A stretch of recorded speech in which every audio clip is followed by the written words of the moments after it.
In this analysis, I created a cross tab over here with a comparison of year to date this year and also year to date of last year in the second column. And I create that comparison with a user dimension. It's what that we see here. It's got those two dynamic members. It's using the YQMD hierarchy year to date and the same hierarchy for year to date of previous year. Now that seems to be fine. But if I look into my time dimension over here, we just see the hierarchy I just used, YQMD here. But if I now add a criteria from one of my other time dimensions, like the year dimension, simply add it to my criteria bar like this, and then go here and select one of the years, 2018.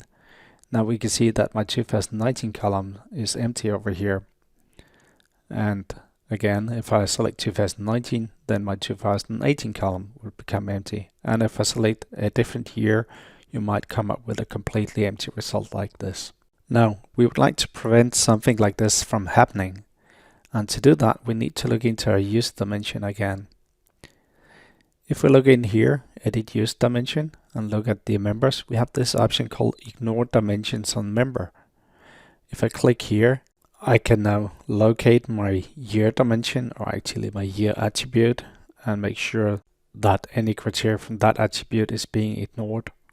Or I could in fact, in this case, ignore all criteria from my time dimension.